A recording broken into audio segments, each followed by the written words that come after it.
28 martda Türkmenistana parlamentiniň ýokary palatasynyň Halk Maslahatynyň agzalarynyň saýlawlary geçirilýär. Bu saýlawlar ýurdun parlamentiniň iki palataly ulgama geçirilmeginden soňra guramalaşdyrylýan ilkinji saýlawlardyr. İki palataly parlamentiň döreýişine düşünmek üçin 4 ýyl ýyza gaýtmaly.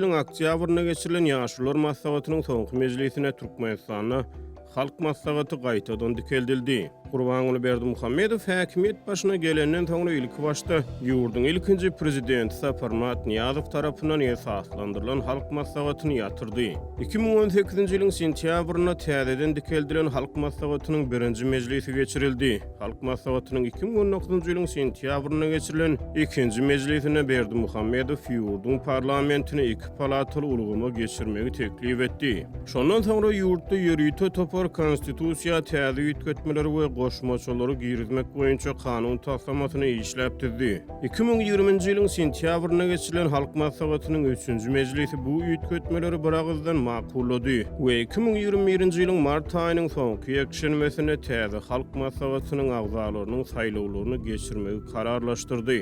Bu ýetgetmelere laýyklykda ýurdun parlamenti milli geňeş atlandyryldy we ol Halk Maslahatynyň hemde mejlisten ibarat edildi. Halk Maslahaty parlamentiň ýokary palatasydyr, mejlis onuň aşaky palatasydyr. Konstitusiýa girilen täze ýetgetmeler Türkmenistanyň milli geňeşi parlament kanun çykarjy häkimiýeti amal aşyrýan wekilçilikli edaradyr diýär.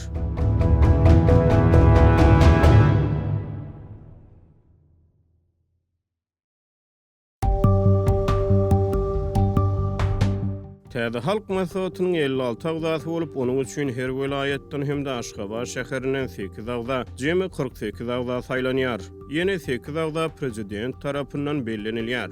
30 ýaşy dolan ýokary bilimli soňky 10 ýylyň dowamyny Türkmenistany hemişelik ýaşaýan Türkmenistanyň raýaty Halk Maslahatyny agzalyga saýlanyp bilýär. 28 martda geçiriljek saýlawlar göni däl gytaklaýyn saýlawlardyr. Ähli-umumy saýlawlar däldir.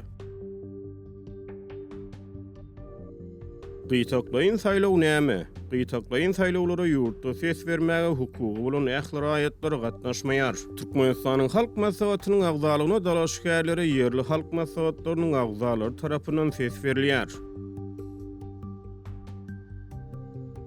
Galabertede Türkmenistanyň saýlaw kodeksine görä Halk Maslahatynyň agzalygyna dalaşgärleri diňe ýerli halk maslahatlary hödürleýär. Siýasy partiýalar we raýat toparlary ýerli halk maslahatlarynyň wekilleriniň üstü bilen Halk Maslahatyny agzalyga dalaşgär hödürleýär. Merkez saýlaw topary halkary tejribäge görä gytaklaýyn saýlawlarda halkary synçylaryň çagyrylmaýanlygyny aýdýar. Ýöne merkez saýlaw topary 28 mart saýlawlary üçin 440 milli synçynyň bellenenligini aýdýar.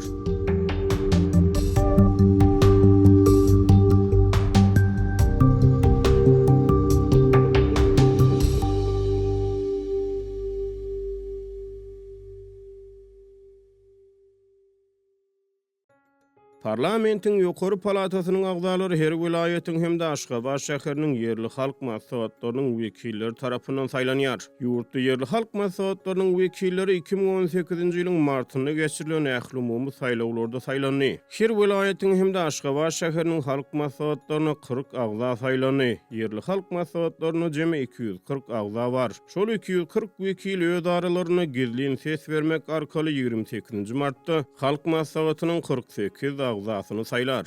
Halk Maslahatynyň agzalygyna ýurt boýunça 112 dalaşgär merkez saýlaw topary tarapyndan belli alyndy. Munyň bilen ýokary palatadaky her bir orun üçin 2-3 dalaşgär ýarşar.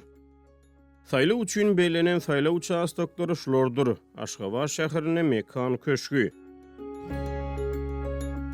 Ahly vilayetiniň Akbuğda etrawynyň Änew şäherindäki medeniýet öýü, Balkan vilayeti vilayet häkimliginiň mejlisler jaýy, Daşowdy vilayetiniň vilayet kitapxanasynyň mejlisler jaýy, Lewap vilayetiniň vilayet kitapxanasynyň mejlisler jaýy, Mary vilayetiniň Kemin adynaky döwlet drama teatry,